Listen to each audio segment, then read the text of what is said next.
Hello students. तो देखिए, last lecture में हमने अपने chapter redox reactions and equivalent concept में किसके बारे में बात की थी। हमने एन फैक्टर निकाला था। ठीक है, हम एन फैक्टर निकालते हैं जब एक ही कंपाउंड में दो अलग अलग एलिमेंट का क्या होता है, ऑक्सीडेशन नंबर चेंज होता है। या तो दोनों का इंक्रीज होता है या दोनों का डिक्रीज होता है। एक केस हमने वो देखा था। इसके अलावा एक का इंक्रीज होता है और दूसरे का डिक्रीज होता है। एक केस वो हमने देखा था। ठीक है, और आई होप आप लोगों को समझ में आ गया होगा।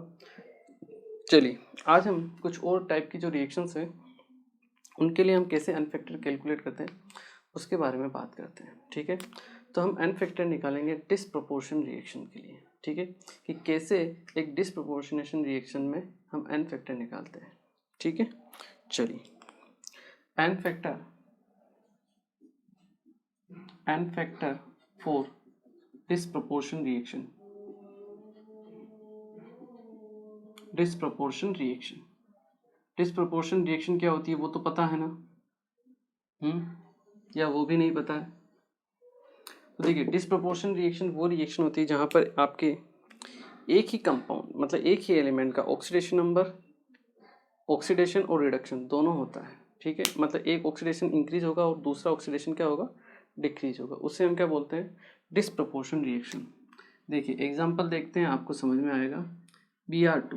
Br2 changes to BrO5 BrO3 minus plus Br minus. ठीक है, यहाँ अगर हम देखें तो Br ब्रोमीन, इसका ऑक्सीडेशन नंबर कितना है, 0। Br यहाँ पर इसका ऑक्सीडेशन नंबर कितना है, +5, और यहाँ पर ऑक्सीडेशन नंबर है -1। ठीक है, इसका मतलब यहाँ पर तो क्या हो रहा है, ऑक्सीडेशन नंबर इंक्रीज हो रहा है, जबकि यहाँ पर क्या हो रहा है, आपका ऑक्सीडेशन नंबर डिक्रीज हो रहा है। क्लियर है, क्योंकि 0 से -1 में जा रहा है। तो इसका ऑक्सीडेशन भी हो रहा है और इसका रिडक्शन भी हो रहा है एक ही कंपाउंड का। तो इस टाइप की जो रिएक्शंस होती है उन्हें हम क्या बोलते हैं, डिसप्रोपोर्शन रिएक्शंस। ठीक है, तो डिसप्रोपोर्शन रिएक्शंस के लिए अगर हम बात करें तो इस टाइप की रिएक्शंस होगी। अब अगर आपको कहा जाए कि एन फैक्टर निकालना है तो आप ऐसा नहीं कर सकते कि आप डायरेक्ट निकाल लोगे, यहाँ से 5 यहाँ से 1 दोनों को ऐड किया 6 आ जाए। ठीक है ना, ऐसे डिसप्रोपोर्शन रिएक्शंस में एन फैक्टर नहीं कैलकुलेट किया जाता है। यहाँ आपको अगर एन फैक्टर कैलकुलेट करना है तो सबसे पहले टू कैलकुलेट एन फैक्टर आपको रिएक्शन को बैलेंस करना पड़ेगा। ठीक है, first balance the reaction with ion electron method.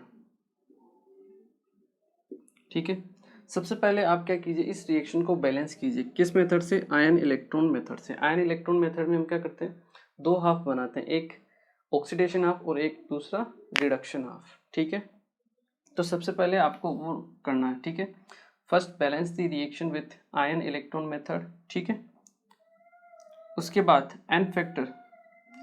तो जैसे आप आयन इलेक्ट्रॉन मेथड से बैलेंस करोगे, आपके पास नंबर ऑफ इलेक्ट्रॉन्स या फिर हम कह सकते हैं नेट इलेक्ट्रॉन का कितना एक्सचेंज हुआ वो अपने पास आएगा। ठीक है, तो वहां से हम एन फैक्टर निकाल सकते हैं। N factor equal to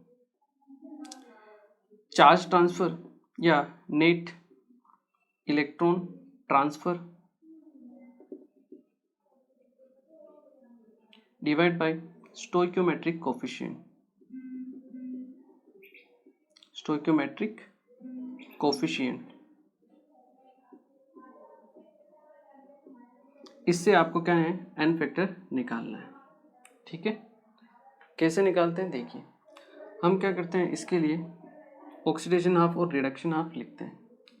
oxidation अगर हम लिखें ऑक्सीडेशन हाफ, तो देखिए Br2 changes to BrO3 minus, Br2 changes to BrO3 minus, 0 से कहाँ जा रहा है, +5 में। ठीक है, कितने इलेक्ट्रॉन का एक्सचेंज करेगा ये, 5 इंटू कितने ब्रोमीन है, 2 इंटू 2 दैट इज 10। मतलब ये 10 इलेक्ट्रॉन क्या करेगा, लूज करेगा तभी 0 से कहाँ जाएगा, +5 में जाएगा। क्लियर है। 10 इलेक्ट्रॉन, 10 इलेक्ट्रॉन, ठीक है। रिडक्शन हाफ लिखते हैं हम, reduction half Br2 changes to Br minus, ठीक है। 2 ब्रोमीन है, 2 ब्रोमीन 0 से कहाँ गया, -1 में। कितने का चेंज, 1 का चेंज, इनटू ब्रोमीन कितने, 2, मतलब 2, मतलब Br 0 से -1 में गया होगा Br2, तो इसने 2 इलेक्ट्रॉन क्या किए होंगे, गेन किए होंगे, तभी ये माइनस में गया। क्लियर है। अब हम करेंगे इसको बैलेंस नेट। अब 2 इलेक्ट्रॉन है, यहाँ 10 इलेक्ट्रॉन है, तो हम इसको मल्टीप्लाई करेंगे 5 के साथ। क्लियर है। चलिए, तो Br2 5 से यहाँ मल्टीप्लाई होगा Br2, तो 5 + 1 6 Br2 changes to BrO3 minus BrO3 minus plus 10 Br minus 10 Br minus. ये अपने पास हो गई बैलेंस रिएक्शन, ठीक है। अब हमें निकालना है एन फैक्टर। एन फैक्टर कितना होगा, नेट इलेक्ट्रॉन ट्रांसफर। तो यहाँ बताइए आप मुझे, नेट इलेक्ट्रॉन ट्रांसफर कितने का हुआ। नेट इलेक्ट्रॉन ट्रांसफर हुआ है 10 इलेक्ट्रॉन का। कितने इलेक्ट्रॉन का, 10 इलेक्ट्रॉन का। एन की वैल्यू क्या कितनी है यहाँ पर, 10। क्लियर है। आप ऐसे भी निकाल सकते हो, या फिर आप ऐसे भी निकाल सकते हो कि 2 और यहाँ पे 10 दोनों का एलसीएम ले लो, कितना आएगा, 10। वैसे भी निकाल सकते हो, कोई दिक्कत वाली बात नहीं है, आंसर सेम ही आता है, ठीक है। तो आपके पास एन फैक्टर निकालना है, तो नेट इलेक्ट्रॉन एक्सचेंज 10 यहाँ के लिए डिवाइड बाय स्टाइकियोमेट्रिक कोफिशिएंट कितना है, 6, दैट इज 5/3। क्लियर है। आप इन बाकी का भी एन फैक्टर निकाल सकते हो, कितना होगा। इसके लिए अगर हम निकालें तो net electron exchange 10 divide by stoichiometric coefficient 1, that is 10। यहाँ के लिए अगर हम निकालें तो एन फैक्टर कितना हो जाएगा, 10 net electron exchange divide by stoichiometric coefficient 10, 1। तो हम हर एक स्पीसीज के लिए क्या निकाल सकते हैं, यहाँ से एन फैक्टर निकाल सकते हैं। क्लियर है। थोड़ा आपको समझना पड़ेगा कि कौन से टाइप की रिएक्शंस है और उसके लिए हम एन फैक्टर कैसे कैलकुलेट करते हैं, ठीक है। डिसप्रोपोर्शन आपकी रिएक्शंस है, तो आप 0 से 5 में भी जा रहा है, 0 से -1 में भी जा रहा है, तो आप डायरेक्ट नहीं निकाल सकते हो, ठीक है। तब आपको क्या करना पड़ेगा, बैलेंस रिएक्शन लिखनी पड़ेगी इसकी। उसके बाद आपको देखना पड़ेगा कि नेट इलेक्ट्रॉन का एक्सचेंज कितना है, किसने कितने इलेक्ट्रॉन दिए हैं, किसने कितने इलेक्ट्रॉन लिए। जैसे ये हमने बैलेंस रिएक्शन लिखी तो हमें पता चला कि हाँ भाई यहाँ रिडक्शन हुआ, मतलब Br2 ने 10 इलेक्ट्रॉन दिए, या फिर ऑक्सीडेशन में Br2 ने 10 इलेक्ट्रॉन दिए और वो 10 इलेक्ट्रॉन यहाँ पे वापस क्या हो गए, कंज्यूम हो गए। तो नेट इलेक्ट्रॉन एक्सचेंज कितने का हुआ आपका, 10 इलेक्ट्रॉन का हुआ, ठीक है। तो फिर उसके बेसिस पे आपको net electron exchange divide by stoichiometric coefficient. Stoichiometric coefficient से क्यों मल्टीप्लाई डिवाइड करते हैं, क्योंकि हम जो एन फैक्टर निकालते हैं पर मोल के लिए निकालते हैं, मैंने आपको बताया भी था, ठीक है। और यहाँ पे कितने बैलेंस रिएक्शन में 6 मोल है, ठीक है। इसलिए हम हर एक को उसके स्टोइकियोमेट्रिक कोफिशिएंट से डिवाइड करते हैं ताकि हमें पर मोल के लिए एन फैक्टर मिल सके। क्लियर है। तो 10 डिवाइड बाई 6 ये हो गया, 10 डिवाइड बाई 1 इसका स्टोइकियोमेट्रिक कोफिशिएंट 1, 10 डिवाइड बाई 10 कितना होगा, 1 हो जाएगा। क्लियर है। इसी तरीके से हमें क्या करना है, क्वेश्चंस को सोल्व करना है। इसके लिए एक सिंपल मेथड भी होता है जिसे हम शॉर्ट ट्रिक बोल सकते हैं। तो देखिए एन फाइनल या एन फैक्टर जो होता है उसका फॉर्मूला है n1 into n2 divide by n1 plus n2। ये है आपका शॉर्ट ट्रिक या फिर फॉर्मूला डिसप्रोपोर्शन रिएक्शन के लिए। कैसे अप्लाई करते हैं देखिए,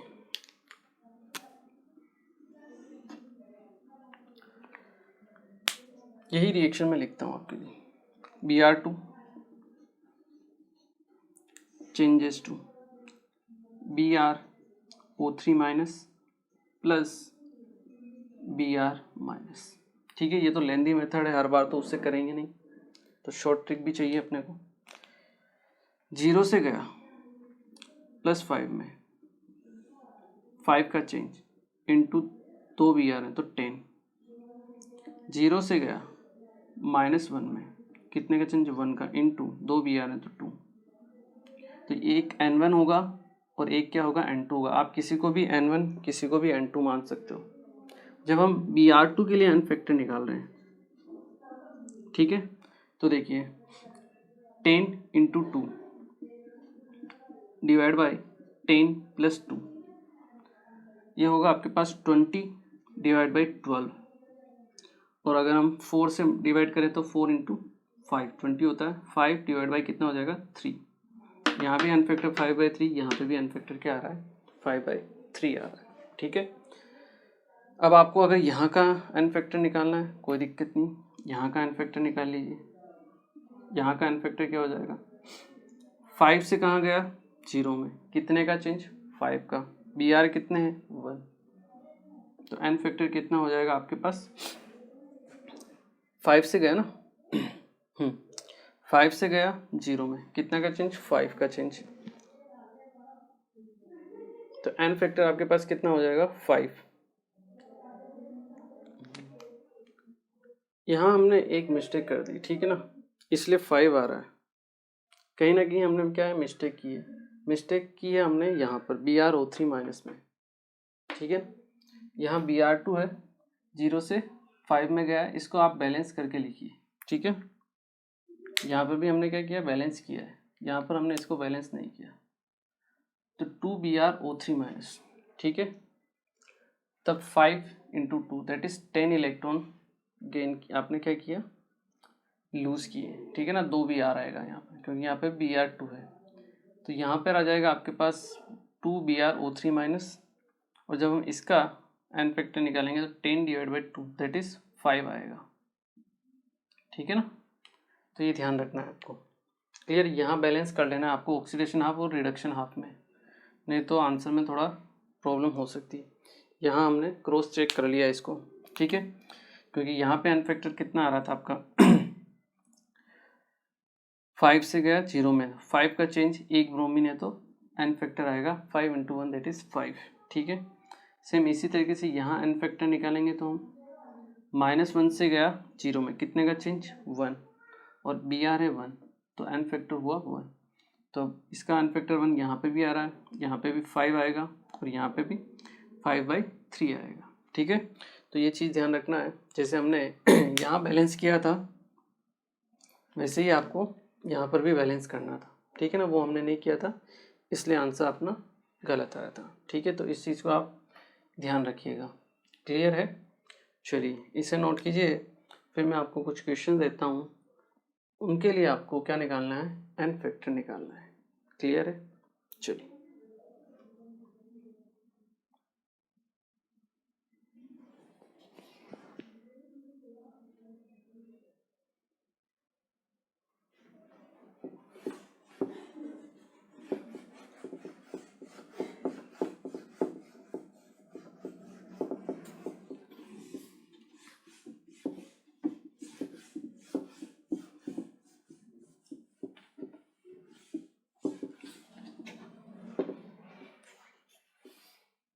चलिए क्वेश्चन मैं दिखता हूँ आपके सामने।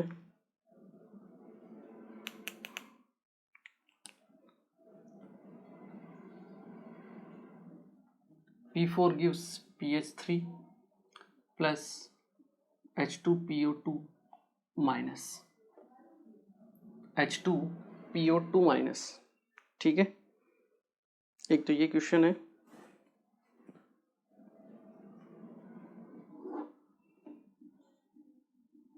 ClO minus plus Cl minus it gives you Cl2, ठीक है।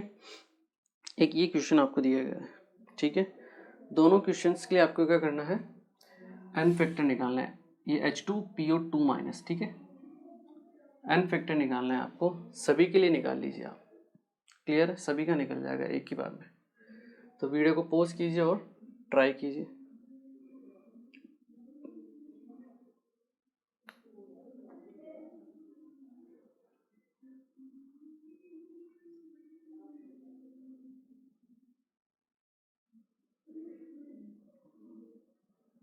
चलिए देखिए स्टार्ट करते हैं। यहाँ अगर हम देखें फॉस्फोरस 0 ऑक्सीडेशन स्टेट पर है, यहाँ फॉस्फोरस -3 ऑक्सीडेशन स्टेट में है, ठीक है, और यहाँ पर फॉस्फोरस आपके +1 ऑक्सीडेशन स्टेट पर है, ठीक है, ये क्लियर होगा आई थिंक।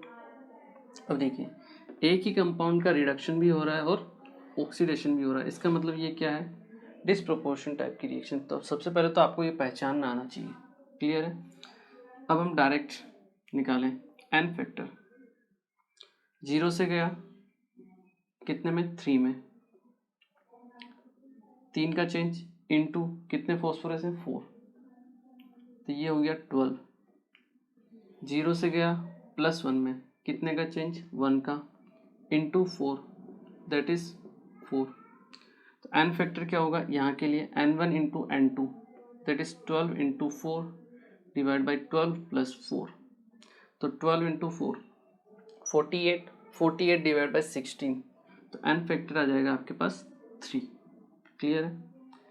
यहाँ के लिए अगर हम एन फैक्टर निकालें तो 3 से गया आपके 0 में, कितने का चेंज, 3 का, कितने फॉस्फोरस हैं, 1, तो यहाँ पे एन फैक्टर आएगा 3। यहाँ पे एन फैक्टर निकालेंगे, 1 से गया 0 में, कितने का चेंज, 1 का चेंज, कितने फॉस्फोरस हैं, 1, तो 1 इंटू 1 दैट इज 1।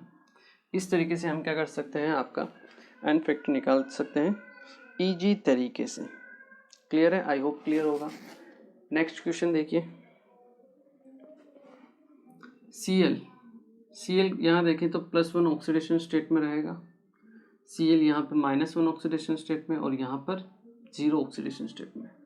तो ये देखिए ये कौन से टाइप की रिएक्शन है, डिसप्रोपोर्शन टाइप की तो रिएक्शन है नहीं, लग नहीं रहा है। यह है आपकी कम प्रोपोर्शन रिएक्शन, जो मैंने आपको बताया था कि जो डिसप्रोपोर्शन की जस्ट क्या होती है, रिवर्स होती है, कम प्रोपोर्शन, वो टाइप की रिएक्शन सही है, ठीक है। तो यहाँ एन फैक्टर निकालेंगे हम, +1 से कहाँ गया, 0 में, कितने का चेंज, 1, क्लोरीन है 1, तो एन फैक्टर हो गया 1 इंटू 1 दैट इज 1, ठीक है। यहाँ एन फैक्टर निकालते हैं हम, -1 से गया 0, कितने का change, 1, 1 chlorine, 1 into 1, n factor कितना हो जाएगा, 1 हो जाएगा, क्लियर।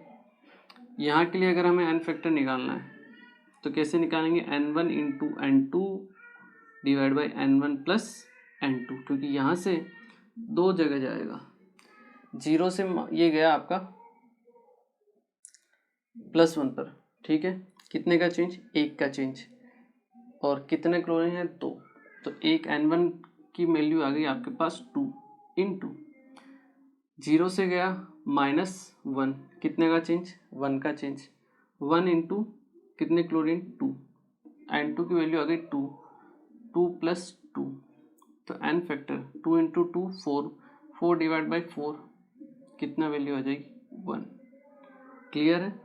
तो अगर एक कंपाउंड से 2 में जाए तो अगर उस कंपाउंड का निकालना है तो फिर इस फॉर्मूले को काम में लो, अदरवाइज 1 से 1 में ही जा रहा है तो आप जो नॉर्मल तरीका है उसी से काम में लो, उसी से आपका क्या हो जाएगा, आंसर भी आ जाएगा, ठीक है। आई होप क्लियर हुआ होगा।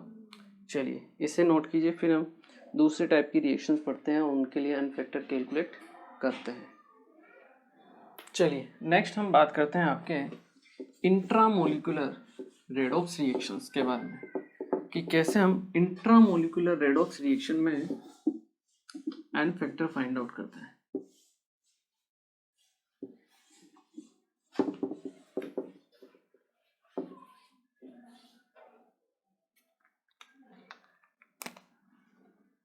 N factor for intramolecular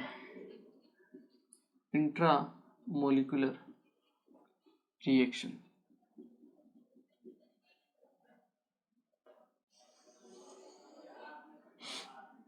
N factor find out करते हैं इंट्रामोलिकुलर रिएक्शंस के लिए, ठीक है। चलिए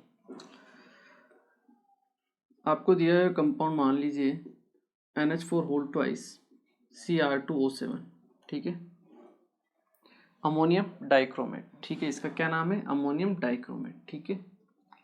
ये चेंज होता है आपके N2 plus Cr2O3 plus 4H2। ठीक है, क्लियर। चलिए यहाँ अगर हम देखें, पहले तो आपको ये देखना आना चाहिए कि ये किस टाइप की रिएक्शन है, ठीक है, कि इंट्रामोलिकुलर है या नहीं है।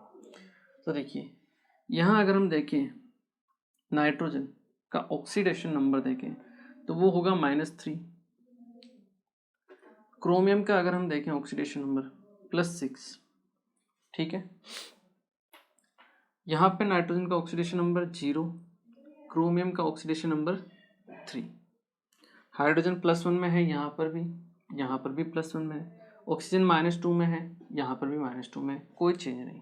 ठीक है, तो यहाँ पर अगर हम देखें तो नाइट्रोजन -3 से जा रहा है 0, कितने का चेंज, 3 यूनिट का, इनटू कितने नाइट्रोजन है, 2, तो 3 × 2 दैट इज 6। इसका मतलब नाइट्रोजन ने क्या किया है, यहाँ पर -3 से 0 गया, इसका मतलब इसने क्या किए, 3 इलेक्ट्रॉन एक बार में, तो 2 नाइट्रोजन है तो 6 इलेक्ट्रॉन, 6 इलेक्ट्रॉन क्या किए होंगे, इसने लूज किए होंगे, तभी ये -3 से कहाँ पहुंचा, 0 पर।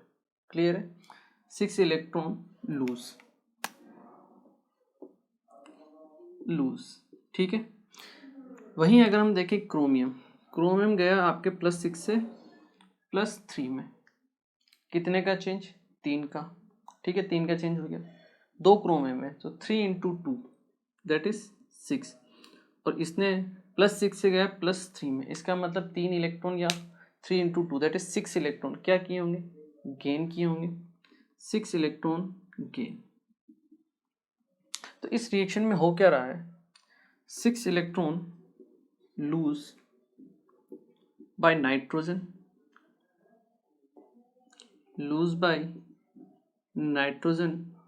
and that 6 electron are gained by chromium. ठीक है, तो 6 इलेक्ट्रॉन नाइट्रोजन ने लूज किए, और वही 6 इलेक्ट्रॉन किसने गेन किए, क्रोमियम ने, 6 इलेक्ट्रॉन। यहाँ पर 6 इलेक्ट्रॉन का टोटल ट्रांसफर हुआ है, कितने, 6 इलेक्ट्रॉन का। तो इसके लिए जो एन फैक्टर की वैल्यू होगी वो कितनी होगी, 6। क्लियर है, इस तरीके से आपको क्या करना पड़ेगा, इंट्रामोलिकुलर रिएक्शंस के लिए आपको देखना पड़ेगा। कभी भी आपको इंट्रामोलिकुलर रिएक्शंस पहचाननी हो तो ये देखना आपको कि जो लेफ्ट साइड में जितने एटम हैं उतने ही एटम्स आपके राइट साइड में ही रहेंगे, मतलब यहाँ पे कोई मीडियम वगैरह प्रेजेंट नहीं होगा। ठीक है, जैसे यहाँ पे नाइट्रोजन है, यहाँ पर नाइट्रोजन है, यहाँ पे क्रोमियम है, यहाँ पे क्रोमियम है, यहाँ पे ऑक्सीजन है, यहाँ पे ऑक्सीजन है, यहाँ पे हाइड्रोजन है, यहाँ पर हाइड्रोजन है, मतलब यहाँ पर कोई भी एक ऐसा एलिमेंट नहीं है जो बाहर से कहीं से आया हो, सब इसी से आए हैं। क्लियर है, तो मतलब इलेक्ट्रॉन का ट्रांसफर क्या हो रहा है, विद इन मॉलिक्यूल्स हो रहा है, खुद के अंदर ही क्या हो रहा है, इलेक्ट्रॉन का ट्रांसफर हो रहा है। नाइट्रोजन ने 6 इलेक्ट्रॉन किसको ट्रांसफर कर दिए, क्रोमियम को। अब क्योंकि इलेक्ट्रॉन का ट्रांसफर तो हुआ है नाइट्रोजन से क्रोमियम में, और कितने इलेक्ट्रॉन का ट्रांसफर हुआ है, 6 इलेक्ट्रॉन का, तो इसके लिए एन फैक्टर जो होगा इस पूरे कंपाउंड का वो कितना होगा, 6 होगा। क्लियर है, चलिए इस टाइप से आपको क्या करना है, एन फैक्टर की कैलकुलेशन करनी है, किसके लिए, इंट्रामोलिकुलर रेडॉक्स रिएक्शंस के लिए। चलिए इसे नोट कीजिए, फिर हम नेक्स्ट टाइप देखते हैं। ये आई थिंक आपका 7th टाइप रहेगा, ठीक है ना। 8th टाइप हम देखते हैं एन फैक्टर के लिए।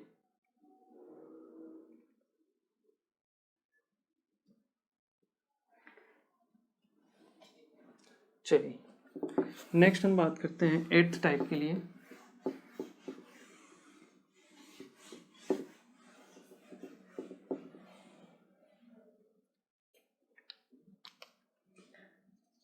N factor for a balanced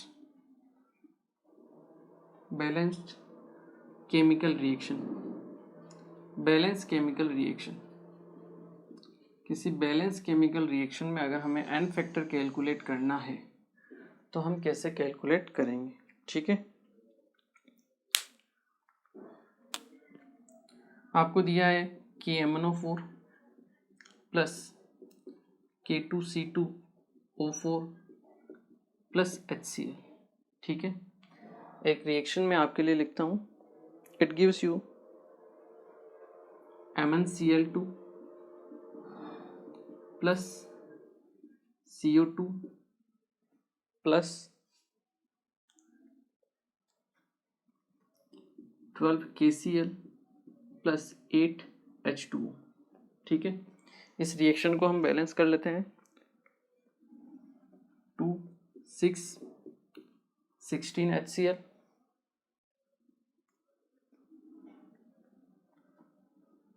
2 10 CO2, ठीक है। तो ये आपको एक बैलेंस रिएक्शन दी हुई है, ठीक है। अब हमें निकालना है हर एक स्पीसीज का, हर एक कंपाउंड का एन फैक्टर, ठीक है। तो कैसे निकालेंगे हम, चेंज देखते हैं। देखिए चेंज हो रहा है Mn में +7 से कहाँ जा रहा है +2 में, और एक चेंज हो रहा है किसमें, कार्बन में +3 से कहाँ जा रहा है +4 में, और कहीं पर भी चेंज नहीं हो रहा है। क्लियर है।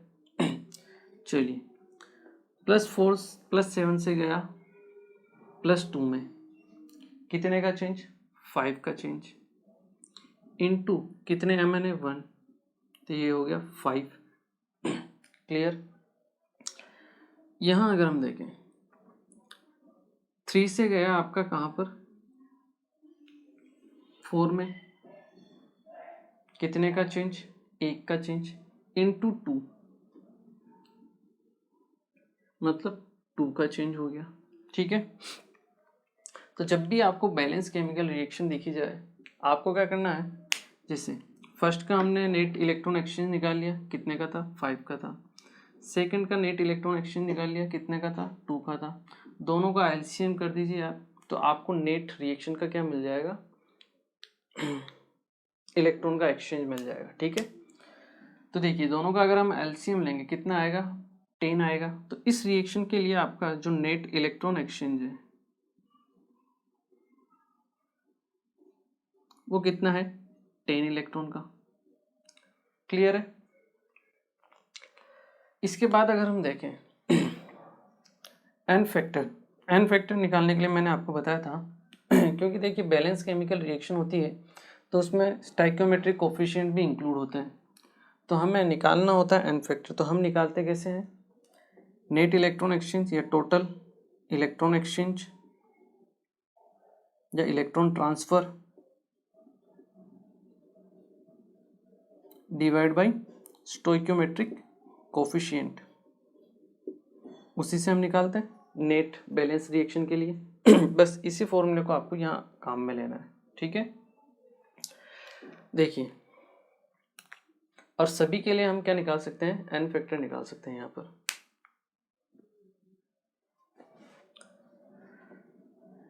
यहाँ के लिए एन फैक्टर निकालते हैं। नेट इलेक्ट्रॉन एक्सचेंज कितना है 10 डिवाइड बाई 2 5, एन फैक्टर कितना हो गया आपके पास 5 हो गया, ठीक है। यहाँ के लिए एन फैक्टर निकालते हैं। Net electron exchange 10 divide by 6, 10/6, ये इसके लिए एन फैक्टर होगा। क्लियर है। HCl का निकालते हैं एन फैक्टर, कितना होगा, net electron exchange 10 divide by stoichiometric coefficient 16। यहाँ के लिए अगर हम एन फैक्टर निकालें 10 डिवाइड बाई 2 दैट इज 5 हो जाएगा। यहाँ के लिए एन फैक्टर निकालें 10 डिवाइड बाई 10 दैट इज 1 हो जाएगा। यहाँ के लिए एन फैक्टर निकालें दैट इज 10 डिवाइड बाई 12, और यहाँ के लिए एन फैक्टर H2O के लिए 10 डिवाइड बाई 8। तो इस तरीके से हमें क्या निकालना है, नेट इलेक्ट्रॉन ये एन फैक्टर निकालना है। कब, जब आपको एक बैलेंस रिएक्शन दी हुई हो, ठीक है। तो जब भी बैलेंस रिएक्शंस दी हुई हो तब हमें क्या निकालना है, सबसे पहले तो नेट इलेक्ट्रॉन एक्सचेंज निकाल लीजिए। कैसे निकालेंगे, फर्स्ट में चेंज देख लीजिए, सेकंड में चेंज देख लीजिए, दोनों का एलसीएम ले लो आप, वो हो जाएगा आपका नेट इलेक्ट्रॉन एक्सचेंज। उसको डिवाइड कर दो किससे, स्टोइकियोमेट्रिक कोफिशिएंट से, जिस कंपाउंड का आपको एन फैक्टर निकालना होता है। ठीक है, तो इस तरीके से हम क्या करते हैं क्या करते हैं, बिल्कुल सही, एन फैक्टर निकालते हैं। क्लियर है। हो सकता है किसी को यहाँ दिक्कत आए कि ये नेट इलेक्ट्रॉन एक्सचेंज कैसे आया। ठीक है, तो मैं बता देता हूँ एक बार। Mn +7 से कहाँ जाएगा, Mn +2 में। क्लियर है। क्या हो रहा है यहाँ पर, रिडक्शन हो रहा है, ये आपका रिडक्शन हाफ है। ठीक है, कितने का चेंज है, 5 इलेक्ट्रॉन का, सॉरी इसने 5 इलेक्ट्रॉन क्या किए होंगे, गेन किए होंगे, तभी ये किसमें गया, +2 में। ऑक्सीडेशन हाफ लिखें, C2O4 2- कार्बन +3 से कहाँ गया, CO2 +4 में। कितने इलेक्ट्रॉन इसने लूज किए होंगे, 1 into 2 carbon that is 2 electron. Clear है भाई, +3 से +4 गया, एक कार्बन ने 1 इलेक्ट्रॉन लूज किया, 2 कार्बन है तो 2 इलेक्ट्रॉन लूज किए होंगे। क्लियर है। जब हम इसको बैलेंस करेंगे तो हम इसको मल्टीप्लाई करते हैं, इसको क्योंकि हमें इलेक्ट्रॉन को कैंसिल करना है तो इसको मल्टीप्लाई करते हैं 2 से, इसको मल्टीप्लाई कर देते हैं 5 से, तो 5 इंटू 2 10, 5 इंटू 2 10 इलेक्ट्रॉन, वो आपस में कैंसिल होते हैं और वही क्या होता है हमारा नेट इलेक्ट्रॉन एक्सचेंज। ठीक है, तो इस तरीके से करो, ये तो लेंदी मेथड है। डायरेक्ट करो, आप क्या करो, दोनों का एलसीएम ले लो जो भी आए इधर 5 इलेक्ट्रॉन है, इधर 2 इलेक्ट्रॉन है, दोनों का एलसीएम ले लिया 10, नेट इलेक्ट्रॉन एक्सचेंज आ गया अपने पास। क्लियर है ना। चलिए, तो जब भी बैलेंस ये केमिकल रिएक्शन आपको दी जाए, हर एक कंपाउंड का अगर आपको निकालना है एन फैक्टर, तो कैसे निकालेंगे, नेट इलेक्ट्रॉन एक्सचेंज कितना हुआ, डिवाइड बाई स्टोइकियोमेट्रिक कोफिशिएंट से डिवाइड कर दो, क्योंकि ये हम पर मोल के लिए निकालते हैं। ठीक है, तो वो हमें स्टोइकियोमेट्रिक कोफिशिएंट से डिवाइड करना पड़ेगा। क्लियर है। चलिए, इसे एक बार आप नोट कीजिए। चलिए, तो नेक्स्ट हम बात करते हैं एन फैक्टर की कैलकुलेशन। देखिए, अभी तक जो हमने पढ़ी है रिएक्शंस जो भी, वो रेडॉक्स रिएक्शंस हैं। ठीक है, जहाँ पे हमने एन फैक्टर कैलकुलेट किया, लेकिन ये जरूरी नहीं है कि एन फैक्टर आपका हमेशा रेडॉक्स रिएक्शन के लिए ही अप्लाई हो। आप नॉन रेडॉक्स रिएक्शंस के लिए भी एन फैक्टर कैलकुलेट कर सकते हो। ठीक है, तो हम कैसे कैलकुलेट करते हैं उसके बारे में बात करते हैं। N factor for non redox reactions, n factor for non redox reactions. ठीक है चलिए, इसमें जो केस आता है first, that is double decomposition.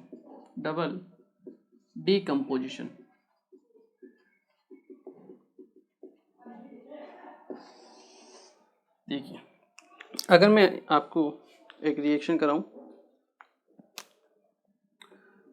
MgCl2 plus NaNO3, ठीक है, इससे आपके पास बनता है MgNO3 whole twice plus twice of NaCl।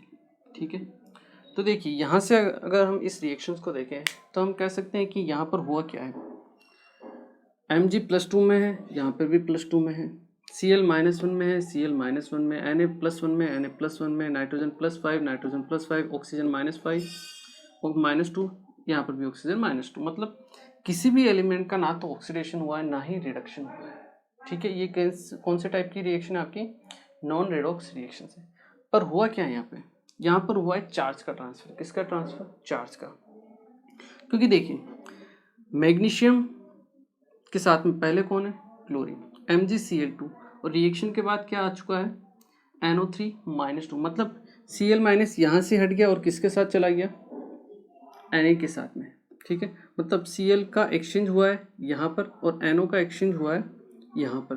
2 Cl- मतलब 2 यूनिट का क्या हुआ है, आपका चार्ज ट्रांसफर हुआ है, 2 unit charge transfer.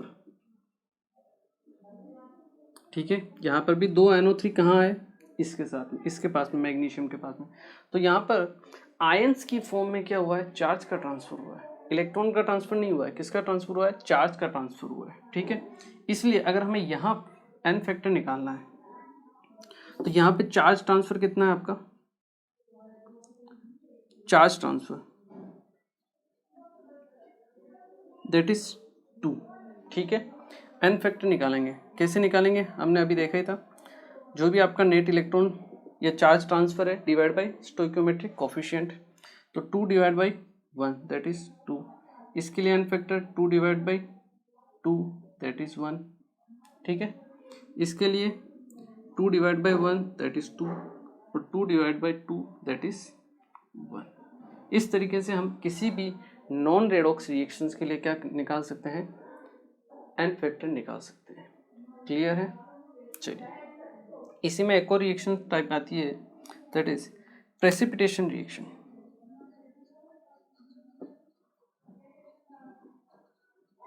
Precipitation reaction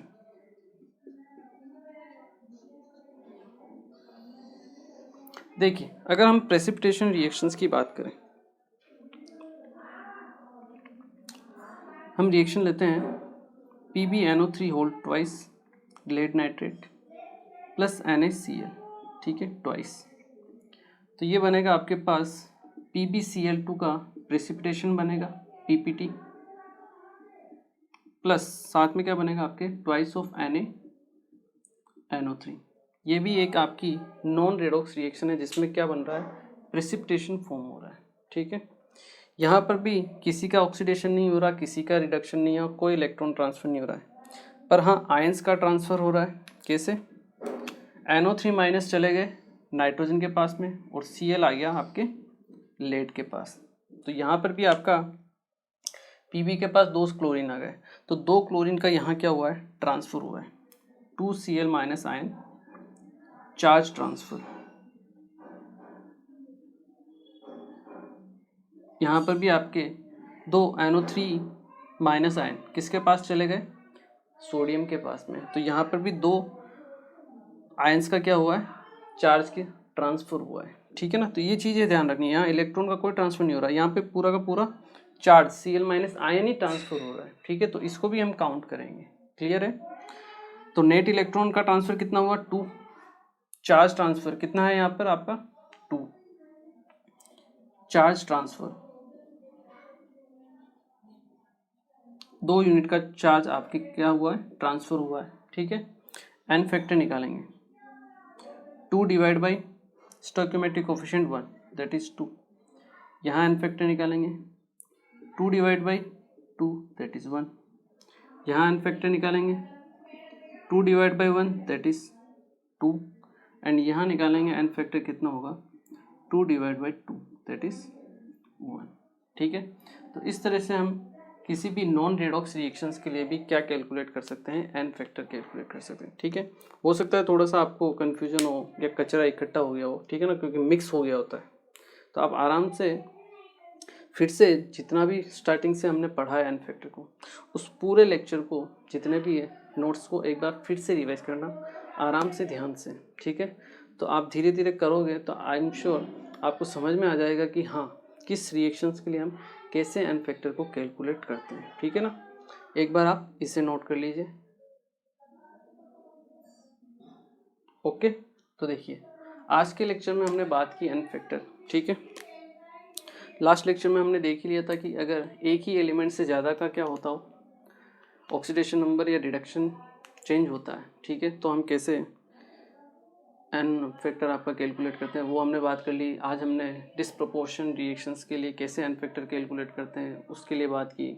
intramolecular reactions के लिए कैसे एन फैक्टर कैलकुलेट करते हैं वो हमने बात की। ठीक है, तो जो इंट्रामोलिकुलर वाला केस है वैसे केस कम ही पूछे जाते हैं आपको। ठीक है ना, तो उन पे इतना आपको फोकस करने की कोई ज़रूरत भी नहीं है। ठीक है ना, इंट्रामोलिकुलर वाला, हाँ डिसप्रोपोर्शन वाला थोड़ा सा आप ध्यान रखना। एसिड बेस में कैसे निकालते हैं वो ईजी है, वो आपको ध्यान रखना है। ऑक्सीडाइजिंग एजेंट, रिड्यूसिंग एजेंट वाला जो केस है वो इम्पोर्टेंट है, उसको ध्यान रखना। और जो डिसप्रोपोर्शन वाला है उसमें कैसे हम एन फैक्टर कैलकुलेट करते हैं। ये 3 थोड़े इंपॉर्टेंट है, इनको आपको ध्यान से देख लेना, ठीक है। बाकी जो इंट्रामोलिकुलर के केस हैं वो ज़्यादा पूछे नहीं जाते हैं, तो उसमें आपको ध्यान देने की उतनी ज़रूरत नहीं है। एक बार हाँ देख लिया, समझ लिया, ठीक है, जाने दो, कोई दिक्कत वाली बात नहीं है। क्लियर। नॉन रेडॉक्स में चार्ज का ट्रांसफ़र देख लो डिवाइड बाई स्टोइकोमेट्रिक कोएफिशिएंट, ठीक है, उससे आप आई एम श्योर कर लोगे। ये सेम उसी तरीके से हैं जैसे हम जो बैलेंस केमिकल रिएक्शन में किया था, सेम उसी तरीके से है। क्लियर है, तो आई एम श्योर क्लियर हुआ होगा। तो एन फैक्टर वाला जो कैलकुलेशन का पोर्शन है यहाँ पे अपना कंप्लीट होता है, ठीक है। नेक्स्ट लेक्चर में हम बात करेंगे आपके इक्विवेलेंट कॉन्सेप्ट के बारे में, ठीक है। ये इसी चैप्टर का एक सेकंड पोर्शन है या सेकंड पार्ट समझ लीजिए आप, ठीक है। इसमें अभी तक जो हमने सीखा है उसको यूज़ करेंगे, कैलकुलेशन करेंगे, तो वहाँ ये काम में आएगा, ठीक है। तो तब तक आप अच्छे से एक बार इसको क्या कर लीजिए, रिवाइज कर लीजिए, पढ़ लीजिएगा, ठीक है। तो मिलते हैं फिर next lecture. Thank you very much.